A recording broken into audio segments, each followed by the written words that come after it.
Welcome to Engage Your Tribe, a podcast about the art and science of audience engagement. I'm Jeremy Shear, and my guest is Liv Anderman, VP of Marketing at Findem. Liv, it's great to have you on the show. Hi, Jeremy. It's great to be here. Thanks for having me on. Tell us a little bit about yourself and about Findem. Sure. So I started my career in law rather than marketing. So I was a barrister for about 7 years in London before moving to the States. And when it came out here, realized that being a lawyer once is excusable, but twice not so much, and the costumes aren't so good over here. So ended up moving into tech and had always really been interested in business. And so it was a good transition into that world, and started in product, then product marketing, and now marketing as a whole. And I've been at Findem for about 1.5 years now. And at the time that I moved, I was really looking for that earlier stage company and was honestly blown away by the power and potential of the technology that I saw on the demo when I met Hari, our CEO, and love the people here. And so that's what prompted the move. So that's a little bit about me. And Findem, well, it's in the AI recruiting space. It was founded in, I think, mid-2019 by Hari and Raghu. So that's our CEO and CTO. And they're deep infrastructure engineers. I think they actually met at a company called Data, which may even have coined the term big data. And so in the Findem universe, data is supreme, or getting the right value out of data. And we really see the challenges faced by talent acquisition teams ultimately as data problems. And the big goal for us is to massively increase companies' top of funnel with top diverse candidates, and then shrink the time that they need to hire or to fill those open roles at a fraction of the cost. So it's pretty exciting. It basically turbocharges that whole talent acquisition process with AI, and it lets you search for candidates like you never could before, so you can make amazing hires. Okay, very cool. Before we go on, I just want to say first that barrister sounds so much cooler than lawyer. It's just, if someone asks you like, well, I'm a lawyer, blah, you say, I'm a barrister. Wow. It just sounds like very British. It is very British. It sounds good, but people often think I'm better at making coffee than I actually am. So, right. That could be a problem. And I know, so male barristers, right, wear the robes and the wigs and all that, right? Oh, everyone does, actually. Yeah. In women too. Even women. Yeah. Oh, I didn't know that. Okay. I didn't know that. Oh, wow. Yeah, well, everybody does. It's technically reserved for only certain types of occasions would you wear the wig and gown. So criminal proceedings or defamation, or if you're trying to commit somebody to prison, you would put on the wig and gown. But, so I didn't actually wear it all that often, but it was good to have. But it is kind of cool, though. You're right. Much better costumes than here. Here it's just a suit, pretty much. Right. Yeah. Just put on a suit. Okay. All right. So anyway, back to Findem. So talent acquisition, obviously these days, a very much sought after space with the so-called great resignation going on. So every company pretty much is looking for the best talent, harder than ever to find. But that also means it's a very crowded space. A lot of companies putting forth solutions. And of course, that means it's just harder than ever to stand out from the competition, right? So your job as a marketer becomes a little more challenging that way. So where do you start when it comes to positioning Findem as not just yet one more talent search company? What's your strategy there? It's a great question. And I think it's true. It is a really crowded space, but that's in a way just evidence for the fact that hiring top diverse talent is such a pain point for talent teams right now. And all these solutions that have been around in the market for some time aren't really solving that problem. And so it does also pose a lot of opportunity for us. And I think that's the starting point is trying to find the intersection between opportunity and then differentiation to make us stand out. And so our positioning does center on the talent search itself, because that's where it all starts, right? Recruiting is like marketing, essentially a numbers game. If you don't find enough quality candidates to fill the top of your funnel, you're never going to have enough people reliably to hire people for every open role. So because we're putting talent search so centrally, our positioning has to go beyond words. And we realized that pretty early on to make us stand out from the crowd. And so we launched something called the Impossible Search, which is an interactive experience. Yes, it talks about the differentiation around our search, but also allows people to play with it, to experience the search for themselves. And we're enabling people to run candidate searches that are completely impossible on other platforms. So you could find someone who's a President's Club winning AE who's been hired at multiple unicorn companies, or an engineering leader who's seen a company from Series B through to a successful IPO and builds diverse teams, or someone who's completed their vesting period. Absolutely anything you can think of that you can say in English that has some basis in data, you can find using our search. And so that really backs up our positioning. So if we take a strong stance on search, we're also putting our money where our mouth is and allowing people to test it out. And nobody else is really doing that in the space. It allows you to get a real feel for what makes our technology different. It is a paving stone to a true PLG motion. So that's positioning on our website and top of funnel. And then when it comes further down the funnel, we want to make sure that we're empowering our sales team with slides and a talk track around how that technology works and what makes it so unique.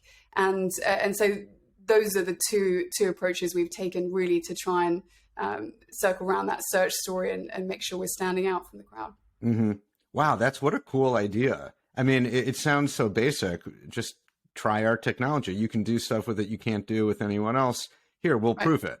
Just try it, and you'll find out. How well has that worked so far?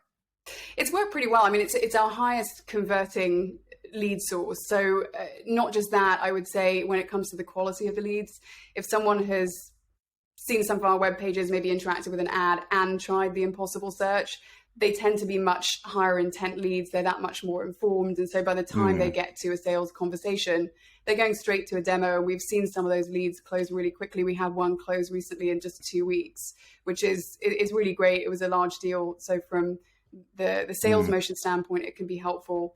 And just in terms of warming up those leads so that they understand a bit more about Findem and are more intrigued to see the full platform is working well. Yeah, I mean, it sounds like it's kind of fun to do too. It's like kind of gamifying it a little bit. I mean, it sounds like it would be fun to play around with it and be like, okay, let me think of the craziest search I can think of and see if this thing actually works, you know? Right. And we've exposed a few example searches. I mean, I think we have 100 or so that you can play with. And then to do a full search, you need to use the platform or see a demo. Right. So that's where some of that intrigue is peaked, and we're able to carry it through when we have the sales conversation. So how much time do you and your team spend looking at what your competitors are doing in terms of that kind of stuff? Yeah, I would say a lot. I mean, it falls into two key buckets. First, from a digital strategy point of view, we're always looking at both competitors and best of breed. So top SaaS companies, seeing what they're doing, who stands out. And really every company today is a data company. Every company is an HR company because everyone's hiring and everyone's using data. And so we can learn from everywhere. And we do that a lot with research and experimentation. And then on the product marketing side as well, we do spend a fair bit of time looking at our competitors, building battle cards, analyzing how competitors are talking about their solutions, and also just listening to our customers and talking to people in the space, because I think it's so important to speak the language that our customers are speaking. And even though the talent space is very familiar to everyone, I mean, I'm a hiring manager, so are so many people and companies, but it is a specialized area of the business, and it has its own language like any other. And so it's important to really understand that first and foremost, I think. Yeah.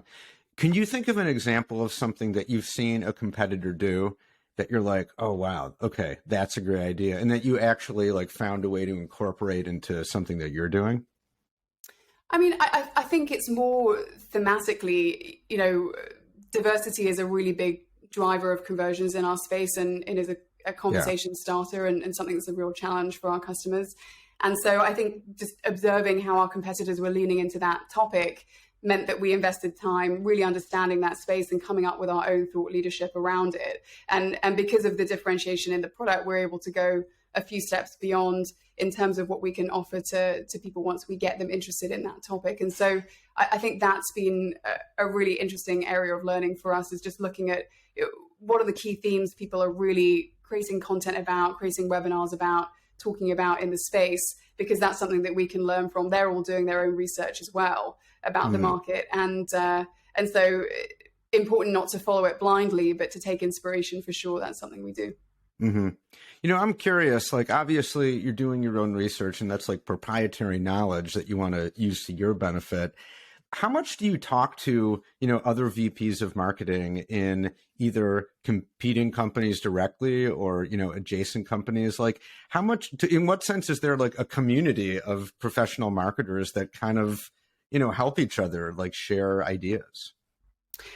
There is a strong community. I don't so much talk to people who are at competitor companies. I think it's harder to get in touch with those folks, but Yeah. I would do. I'd be interested to hear what they're working on. But there are a couple of people that I have regular virtual coffees with every 6 weeks or so. We check in and test out ideas, ask for advice, suggestions, and run through strategy. And that's really helpful because even though everyone's operating in different spaces, different markets, personas, and so on, there's still an awful lot to learn. And I think that it's also good to feel that community, to feel the support. It can feel lonely otherwise if you're testing something out.